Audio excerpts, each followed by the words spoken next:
Hundreds of foreign nationals and their families are stuck in a war zone, and the only way out is shut. And like every place I go run away, and I just find bombs and I find dead people. And like maybe one day I'll end up like them, but it's a really scary thing for me.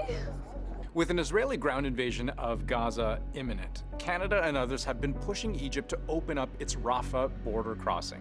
That's the southernmost point of exit of the Gaza Strip, and the only crossing out that's still accessible. On Friday, there were signs a deal could happen, but less than 24 hours later, a possible escape route from the deadly conflict in Gaza has been slammed shut to people. Let's go through how a glimmer of hope became a sea of confusion, and then deep disappointment. The Israeli military has said that more than 1 million Palestinians must leave the northern Gaza Strip within the next 24 hours. On Friday, hundreds of thousands of Palestinians in Gaza fled south, many hoping to escape the region entirely as Israeli troops piled up along the northern border, seemingly ready to move in. And for those Canadians stranded in Gaza, there was a potential way out. We learned this morning that there may be an opportunity for individuals to leave through the Rafah gate into Egypt tomorrow between 12 p.m. and 5 p.m. Officials stressed at the time, there's no guarantee here, but make your way south and be ready to go. And hundreds of people with ties to other countries were told the same thing. Head to the one place where a crossing might be possible. That's Rafah. But as the hours went by, the gate never opened. People were left to wait, hoping for good news, but receiving none.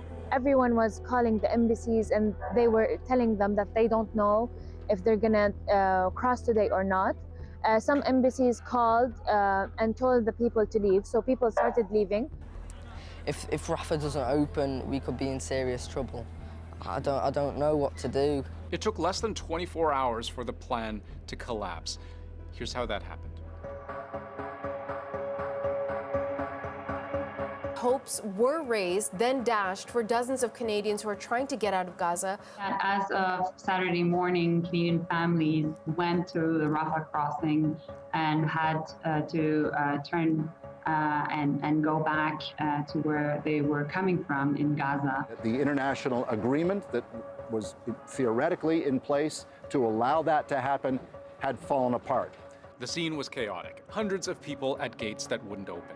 The people who are on the border, and we've been speaking to some of them this morning, are tired, they're anxious, they're frustrated, because this has been going on for days where they've been just sitting in Gaza in the heat, waiting to try and get out. According to Egyptian authorities, Israel is to blame.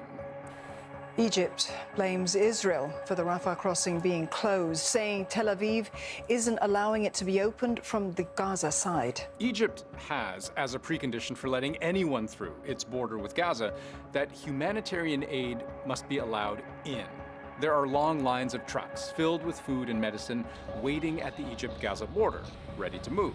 Countries have been sending humanitarian aid for Gaza, but Egypt has been waiting for the possibility to deliver it safely inside. But Israel very clearly does not want aid getting in. The border crossings within its control, it sealed a long time ago, cutting off Palestinians and Hamas from the supplies they need. And the bombing continues.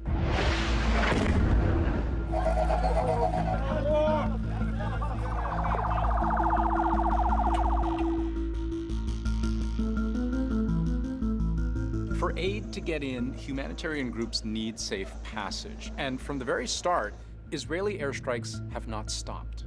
Israeli strikes falling nearby, sending families running for cover and plumes of smoke into the air.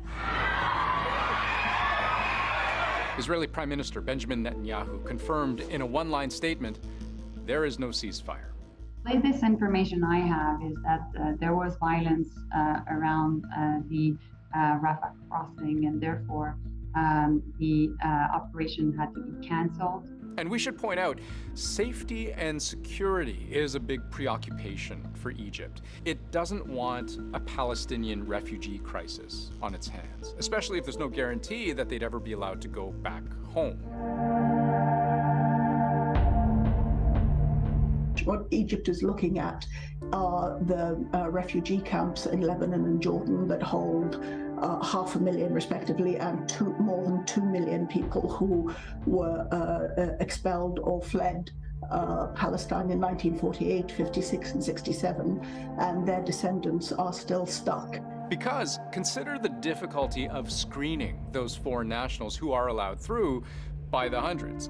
Logistically, that's not easy, and what if Hamas militants were able to sneak through? Egypt has its own concerns. Yes, there are a ton of aid trucks just waiting to get in, but it also does not want to see militants get out, nor does it want to see a large displacement of people getting out. They say maybe Israel has a secret agenda to actually push the Palestinians out of Gaza, and this might be one way to do it. On Sunday, the Egyptian government said in a statement that the country's national security is a red line and that there is no compromise in its protection. Underpinning all of this, of course, is the reality on the ground. According to the BBC, the area around the Rafah border crossing was hit at least 3 times by airstrikes in the last week. According to Egypt, it's nearly inoperable. The only road out of Gaza is as chaotic as it is crowded and desperate.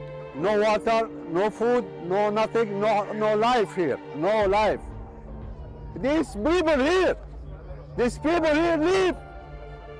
It's not life. And so, like everyone else in Gaza, Canadians, Americans, Brits, they wait for fate to come to them. They're physically so close to a way out, and yet so far.